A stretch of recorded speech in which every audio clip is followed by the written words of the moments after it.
Nabi Zakaria itu dapat berita akan punya anak namanya Yahya saat sholat. Di sholat itu kalau dikerjakan bisa berdampak pada percepatan terkabulnya doa. Minta apapun dijawab sepanjang maslahat.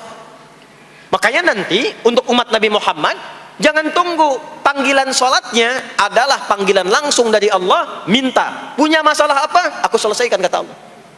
Di sholat itu bukan main-main, bukan beban, bukan sekedar kewajiban, tapi kewajiban yang dipaksa untuk membahagiakan kita. Kalau Allah nggak sayang, nggak akan disuruh sholat. Pak, Bu, itu panggilan sholat. Perhatikan panggilan pertamanya, Al-Baqarah ayat 45. Wasta'inu bis-sabri was-salah. Kata Allah, hei hambaku, kalau engkau punya masalah, sabar dulu, terima. Karena aku titipkan masalah itu kepadamu untuk meningkatkan kualitas hidupmu, bukan ingin membebanimu. Bismillahirrahmanirrahim. Allah itu ingin mendidik kita, jangan sampai melakukan sesuatu yang tidak ada manfaatnya. Dan kalau sudah ada manfaat, jangan tanggung. Jangan hanya jadikan kegiatan itu terbatas pada satu alam saja. Dunia dapat, tapi alam kubur gak dapat. Dunia dapat, tapi akhirat gak punya bekal. Gimana nanti pulang ke akhiratnya? Ya? Saya mau tanya sebentar. Maaf ya, kita yakin gak bahwa kita akan meninggal? Saya ulang, yakin gak akan meninggal? Baik, sekarang pertanyaannya, kalau sekiranya meninggal, pindah alam atau tidak? Pindah kan? Makanya diumumkan di Masjid Raya Pondok Indah, inna lillahi wa inna ilaihi rajiun. Telah meninggal dunia, telah meninggalkan dunia. Artinya keluar dari sini. Sekarang kita pakai hukum dunia sebentar. Biasanya begini, kalau orang pindah tempat, walaupun ada di satu alam, itu pasti butuh bekal. Dan kadang bekalnya nggak sama. Contoh, nanti Ramadan, setelah itu masuk Idul Fitri. Biasanya ada mudik ya. Mungkin nggak mudik kalau nggak ada bekal. Saya sering perhatikan setiap tahun, orang itu mau mudik kalau ada bekalnya. Masya Allah, cuman motornya bebek, ya. Tapi kan bekalnya ada yang singa, ada yang sapi, ya. Itu ditambah lagi pelepah pisang, kasih dus lagi, kasih tulisan, sayang tunggu aku pulang, gitu kan? Kan dikumpulkan kan? Dan saya pernah tanya, kenapa mas gak pulang? Gak ada bekal pak, katanya. Jadi orang mau pindah tempat saja, itu perlu ada bekal. Anda kesini kalau nggak ada bekal nggak mungkin sampai. Sekarang kalau pindah dari Indonesia ke Singapura, sama nggak mata uangnya? Beda. Di Malaysia sama nggak? Semakin jauh ke Saudi, ke Amerika, hukumnya mengatakan setiap pindah tempat pasti bekalnya beda. Jangan pernah kita mengharapkan atau membuat hukum sendiri ketika pindah tempat. Jadi sesama dunia saja tempatnya, bekalnya sudah beda. Sekarang Anda menginginkan pindah alam dari dunia ke kuburan, bekalnya pengen sama, mustahil. Makanya sejak kita meninggalkan dunia, semua paket dunia tanggal di atas, pindah ke bawah, selesai. Nih bajunya ini nggak akan ikut nih, ganti. Ya namanya kafan kan, dan di kafan itu sudah nggak ada kantongnya. Coba dicek tuh, ada kantongnya nggak kan kafan tuh? Nggak ada. Dan ini nggak akan dibawa nih, handphone yang bagus lagi dipakai ngerekam nih, nggak akan ikut.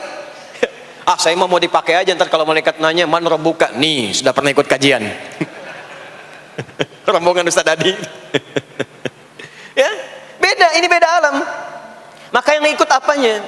Yang ikut tuh hasanahnya, value-nya, nilai kebaikannya. Ini yang kita yakini, ini yang kita imani. Jadi mumpung masih ada kehidupan, perbanyak. Kalau dulu sadar banyak yang salah, sekarang sisanya ganti dengan yang soleh. Kalau sudah diperlihatkan, sekarang kan banyak yang viral di YouTube, dilihat, didengar oleh telinga kita, disimak oleh kita, orang meninggal sedang sholat, orang meninggal setelah menjadi pemulung kebaikan, orang meninggal dalam keadaan baca Quran, diperlihatkan di mata kita. Kok bisa buka YouTube yang keluar di beranda itu? Itu kan hidayah. Jadi kalau sudah ditampakkan di depan mata, ya, didengar oleh kita, terlihat langsung, maka yang disadari salah yang dulu ganti dengan yang soleh sekarang. Kalau tidak kita lakukan, maka rugi kita saat pulang. Ini yang dimaksud surah ke-103, wal asr innal insana lafi khusr illa alladhina amanu wa amilus salihat, amal saleh. Nah, ini nanti yang dibawa pulang ke sini. Ya, sini. Nah, bagaimana melatih supaya semua kegiatan kita itu jadi soleh? Gimana latihannya? Karena nggak mudah untuk melakukan itu. Belum tentu bangun itu langsung soleh, itu belum tentu. Belum tentu kita makan itu mendapatkan sumber yang benar, dengan cara yang benar. Bagaimana melatihnya? Maka Allah berikan kepada kita waktu-waktu khusus untuk berlatih diri tersambung dengan Allah, yang dengan ketersambungan itu akan menjaga kita di semua keadaan, baik berdiri, jalan, duduk, kerja di kantor, tidur, rebahan. Sekarang banyak kaum rebahaners, ya, tiduran, itu dipastikan kalau tersambung dengan Allah, terkoneksi, semuanya soleh. Karena kalau ingat, ya, saya duduk ingat Allah. Kalau ingat di pekerjaan ingat Allah, mustahil kita bisa menuliskan sesuatu yang Allah tidak sukai. Tambahin nolnya, ya, bikin paraf, tanda tangan pada proyek yang tidak benar, mustahil. Karena ketika sedang tanda tangan ingat Allah. Ya.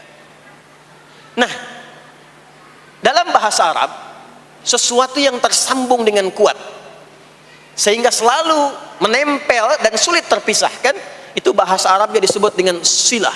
Dari wasala yasilu silah. Ibadah yang melatih kita untuk terus tersambung sehingga ingat pada Allah di setiap keadaan, yang dengan ingat itu menjadikan otomatis amal perbuatan kita ingin dipastikan diridhoi dan disukai oleh Allah, sehingga berubah menjadi soleh. Ibadah yang melatih kita untuk mendapatkan itu disebut dengan solat namanya. Solat. Makanya solat disebut solat bukan hanya mengandung unsur doa, tapi latihan yang Allah berikan kepada kita untuk mengoneksikan diri kita sehingga dalam semua kegiatan kita ingat Allah. Itu yang dimaksud di Quran surah keempat An-Nisa di ayat ke-103. Ya. Fa idza qadaitumus salata, maka jika Anda telah tuntas mengerjakan salat, fadhkurullah. Ciri orang yang berhasil salatnya adalah dia mampu mengoneksikan dirinya dengan Allah. Makanya kalau sudah selesai salat, kita sudah ingat Allah. Nah, kalau belum ingat Allah, diminta coba ingat lagi. Selesai salat, jangan buru-buru meninggalkan tempat kita salat. Ingat dulu, sambungkan dulu, sehingga saat keluar dari tempat kita salat sudah ingat Allah. Bahasa Arabnya mengingat Allah itu disebut dengan zikir, zikrullah. Karena itu salat disebut dengan zikir. Buka Quran surah ke-20 Thaha ayat ke-14.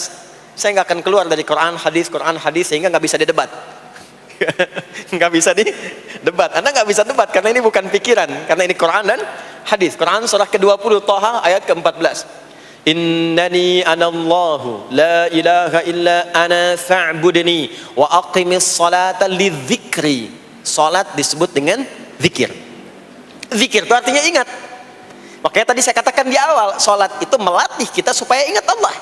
Karena itu ketika kita salam, assalamualaikum warahmatullahi wabarakatuh, assalamualaikum warahmatullahi wabarakatuh, belum ingat kita kepada Allah, maka diminta zikir pasca salat.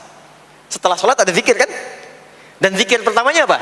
Hadis Muslim, astaghfirullah, astaghfirullah, astaghfirullah. Itu yang paling singkat. Kalau mau agak panjang, astaghfirullahalazim, alladzi la ilaha illa huwal hayyul qayyum wa atubu ilaihi. Kenapa istighfar? Karena kita memohon ampun kepada Allah kalau dalam sholat tadi belum nyambung sama Allah. Karena ada orang yang saat sholat bukan ingat Allah, dia masih ingat dunia. Padahal dari sejak awal sholat sudah diminta buang urusan dunia ke belakang.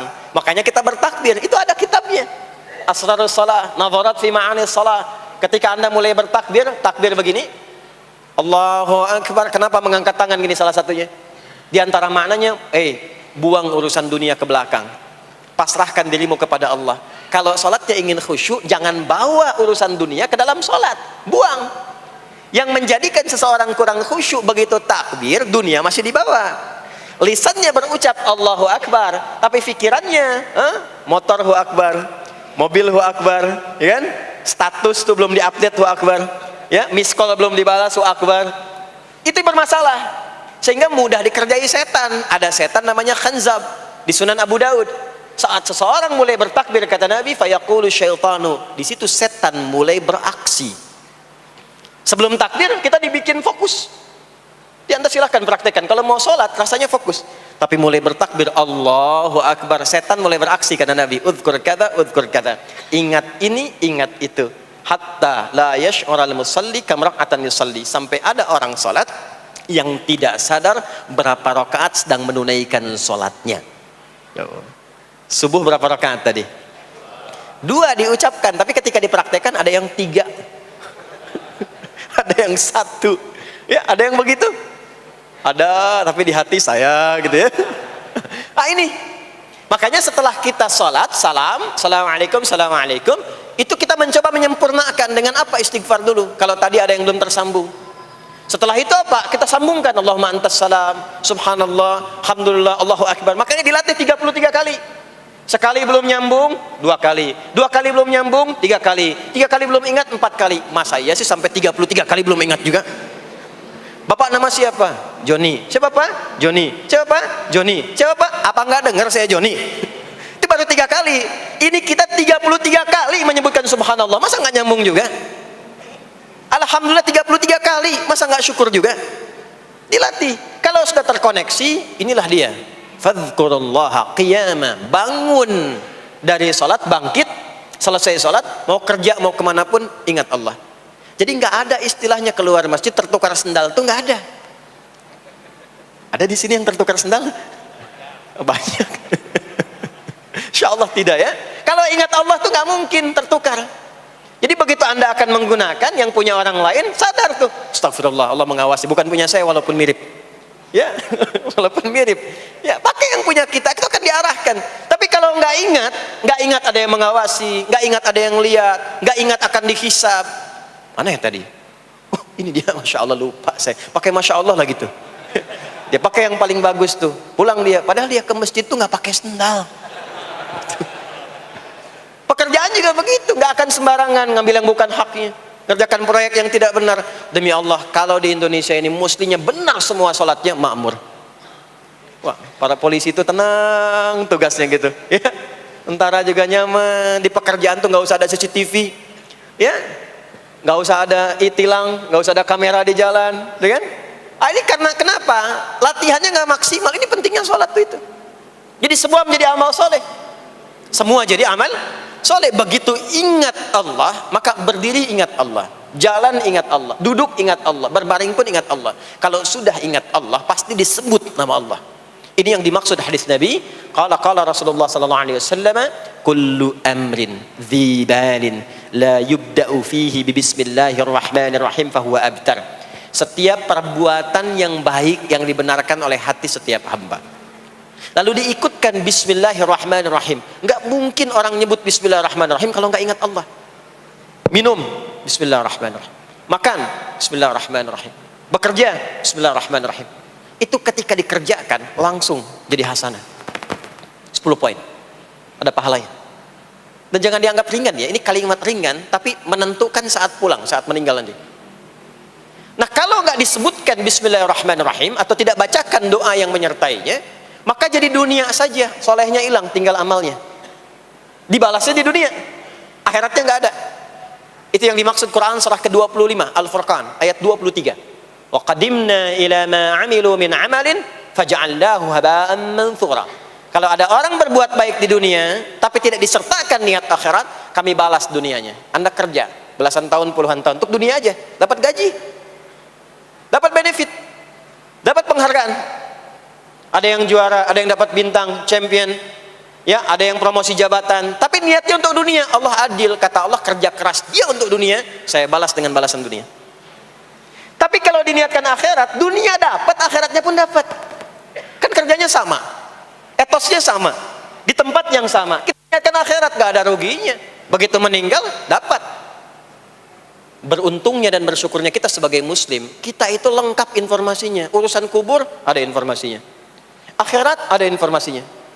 Silahkan komparasikan dengan informasi dan sumber manapun. Ditemukan gak yang informasi detail seputar kubur, seputar hisab, seputar kiamat, seputar surga, seputar neraka? Cuma di Islam. Itu yang kita syukuri, supaya kita siap-siap. Bukan sekedar dibaca.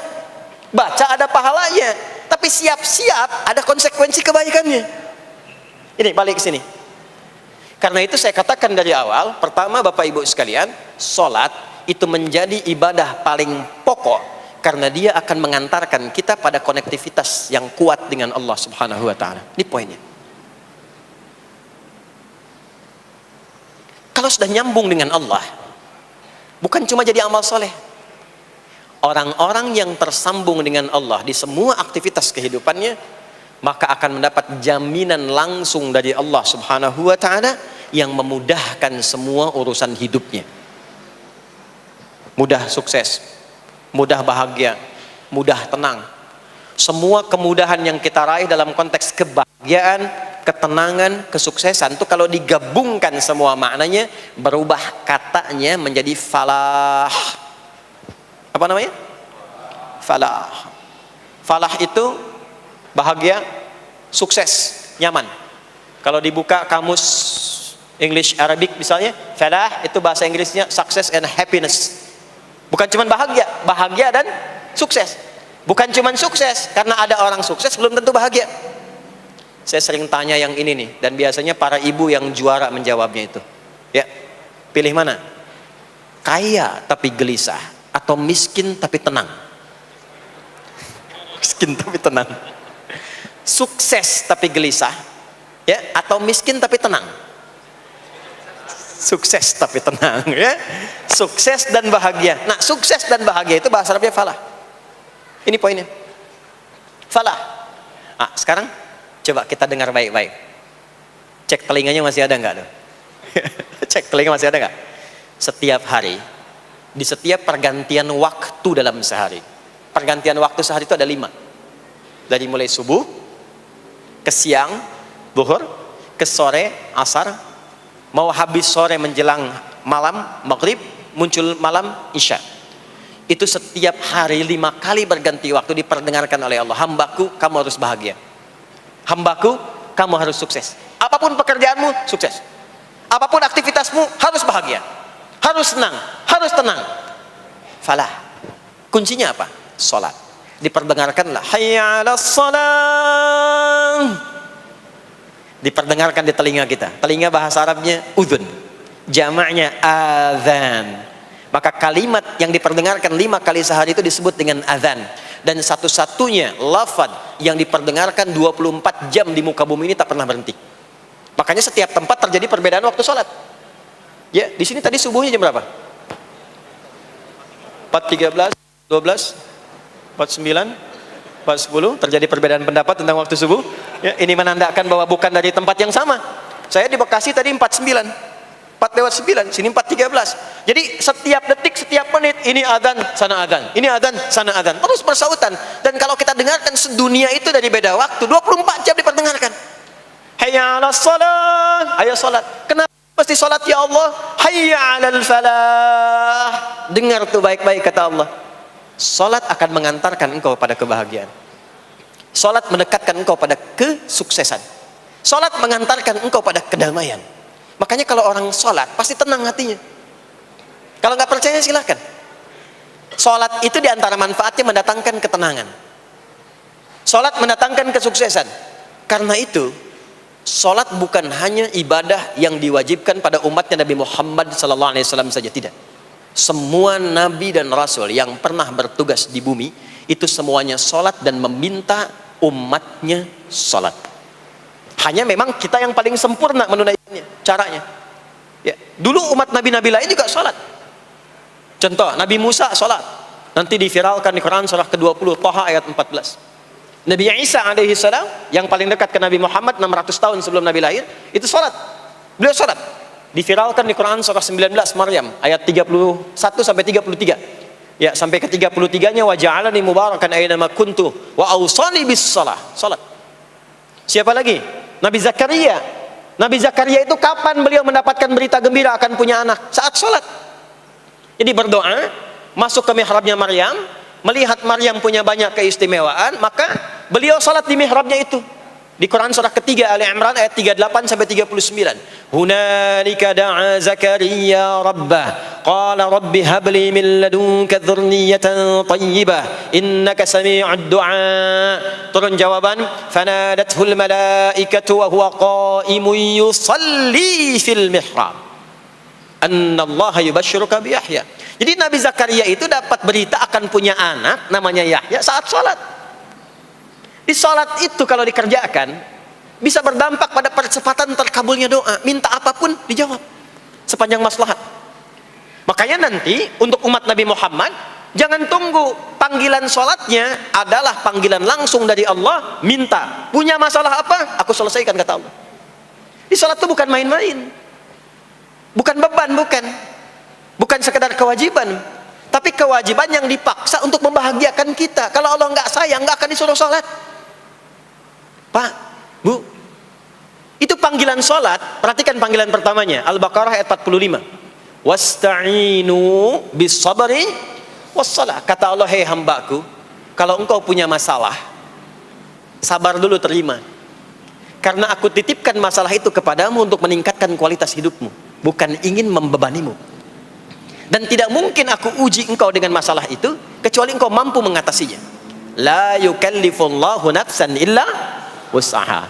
Nah sekarang bawa itu lewat sholat, minta solusi kepada Allah, terima dulu dengan sabar. Setelah itu belajar untuk meningkatkan kualitas hidup, dan bawa lewat sholat, minta solusi. Ternyata saat kita menunaikan sholat itu diperintahkan oleh Allah, minta punya masalah apa. Makanya kita katakan, begitu Allah perintahkan wasta'inu bis sabri wassalah, hei kalau punya masalah terima dengan sabar, minta tolong, minta solusi kepada Allah lewat sholat. Maka ketika kita minta, kita robah kalimatnya dari wasta'inu, kata perintah, menjadi bentuk permohonan, fi'il mudhari.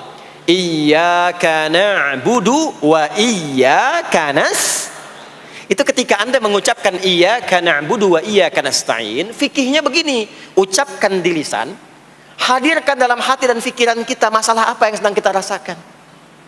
Minta kepada Allah solusinya. Minta. Jadi bukan sekedar diucapkan. Karena hadis qudsinya berbunyi begini, hadis qudsinya. An Abi Hurairah radhiyallahu taala anhu qala, qala Rasulullah sallallahu alaihi wasallam, qala Allah azza wa jalla, Allah berfirman. Saya langsung saja ke bagian kalimat iyyaka na'budunya. Idza qala al-'abdu, kalau seorang hamba berkata dalam salatnya, iyyaka na'budu wa iyyaka nasta'in, ya Allah, sekarang hamba salat kepadamu, ibadah hanya kepadamu, seperti yang kau perintahkan. Maka hamba memohon kepadamu, ya Allah, seperti yang kau janjikan. Wa iyyaka nasta'in. Lalu hadirkan dalam benak kita, ya Allah, engkau maha tahu sebelum hamba ungkapkan. Hamba punya persoalan ini. Mohon kepadamu, ya Allah, hilangkan semua masalah itu. Berikan hamba solusi yang terbaik. Berikan hamba keberkahan darimu. Itu sekilas hadir dalam jiwa kita. Maka apa yang terjadi? Qala Allah azza wa jalla, dijawab kalimatnya itu, hadza baini wa baina 'abdi wa li 'abdi ma sa'al. Ini perjanjian antara aku dengan hambaku. Kalau hambaku benar sholatnya sampai kalimat ini, apapun yang dia mintakan sekarang, aku akan kabulkan. Sepanjang itu ada maslahat untuk dirinya. Dicontohkan itu oleh Nabi Zakaria. Beliau itu minta saat berdiri, Pak, bukan saat sujud. Dimulai dari berdiri, nanti akumulasinya saat sujud. Itu berdiri aja kalau benar mintanya dikabulkan, tidak menunggu selesai sholat. Dan ada fikihnya, nggak sembarangan, ada fikihnya nanti. Ada fikihnya, ya, ada tuntunannya. Alhamdulillah. Poinnya adalah sholat itu solusi. Makanya jangankan Nabi yang tadi saya sebutkan, Nabi Ismail itu saking pentingnya sholat, wasiat beliau yang diviralkan di Al-Quran untuk semua keluarganya, sholat. Ada di Quran surah 19 Maryam ayat 55. Wa kana ya'muru ahlahu bis salah. Kata Allah, dan tercatat Ismail itu pernah berwasiat meminta semua keluarganya, hei, sholat. Jadi kalau kita mau urut sampai ke atas, semua sholat.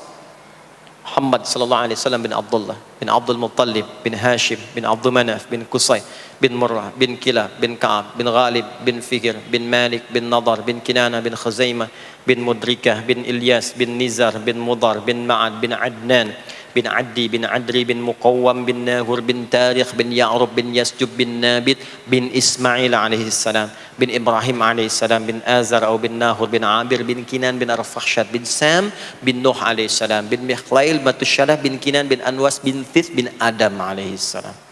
Semua sholat. Coba ulangi itu. Semua sholat. Para nabi sholat, para rasul sholat. Anda bukan nabi, bukan rasul, nggak mau sholat, dan pengen mudah hidupnya, pengen masuk surga Firdaus lagi. Anda sehat. Jadi ini pentingnya sholat itu bukan cuma kewajiban, tapi diwajibkan, dipaksa dengan wajib itu supaya bahagia, supaya falah. Makanya kalau ada panggilan azan, cara memahaminya ini falah. Oh, ini solusi saya di sini nih. Kebahagiaan saya ada di sini. Kesuksesan saya ada di sini. Ya, makanya ketika dipanggil oleh muadzin, hayya 'alas shalah, labbaik, siap saya. Di sini. Ini poinnya. Nah, saya sambungkan kembali, ya.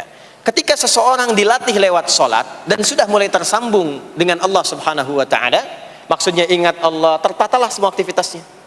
Maka berubahlah lewat salat ini, lewat latihan ini, semua kegiatannya berubah, didorong menjadi amal soleh.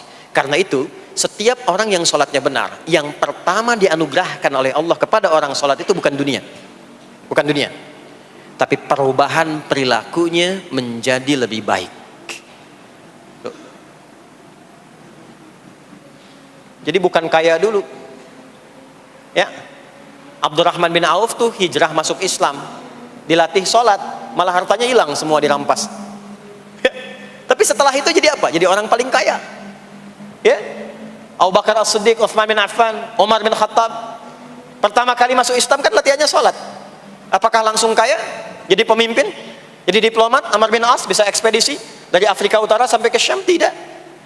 Yang diberikan apa? Perubahan perilaku dulu.